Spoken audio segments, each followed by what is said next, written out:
Division took out the commander. We have a job to do. We're still gonna do it. It's just... Landing in 1 minute. Should be able to see it coming up on my right.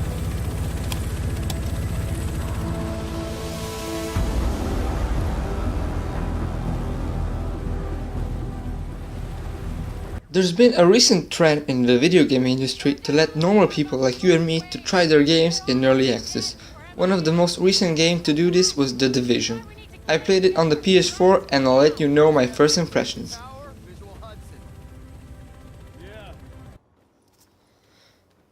The Division was first presented at E3 2013 and has since then been delayed multiple times. It is essentially an MMO third-person cover-based shooter set in a Manhattan devastated by a deadly virus. You are an agent of the Division, an emergency task force trained for situations like these. Surprisingly, there is a plot told through non-linear cutscenes and interactions. The gameplay is that of a normal cover-based shooter with fluid interactions with obstacles and cover. One of the problems I had, however, was how to deal with close-range combat, as it seems very clunky.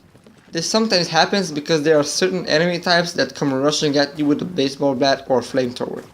Which brings me to another problem I encountered. Ubisoft clearly made this game to compete against Destiny, but it should have learned from its mistakes. Destiny was criticized in the beginning for its lack of enemy variety, and it's a problem the Division also has. I hope it's just because it's a beta, but the only enemies I encountered are the ghetto dudes and the flamethrower guys. That's it. Also, it's a bit unrealistic that a guy with only a jacket and a hoodie can resist the whole magazine of my assault rifle.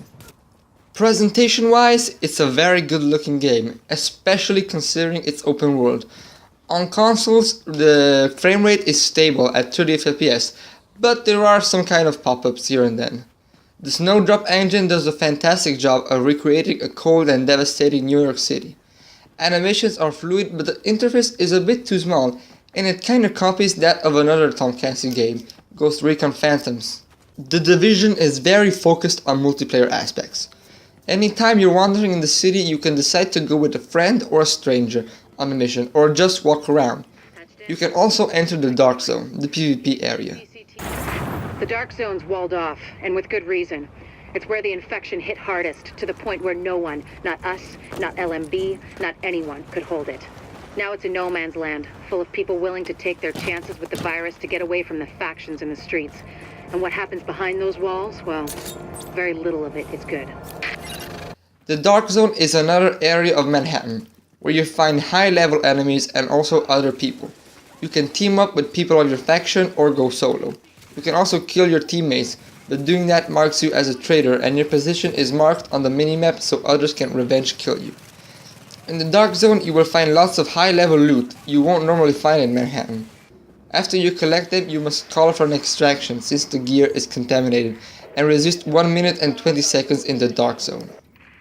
There are a few bugs here and there and also some graphical errors, but I did find a pretty bad one. I was playing a mission with a stranger in Madison Square Garden, and when I went to the first level floor, the floor disappeared and I just fell down and died. And when I respawned, I kept falling down in the same area, the floor kept disappearing, so I had to reset the console and go back to the Division. In the end, the Division is not a bad game, but it falls short in variety and content.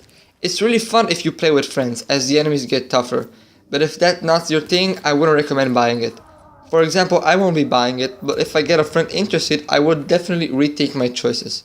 Until then, see you in the next review.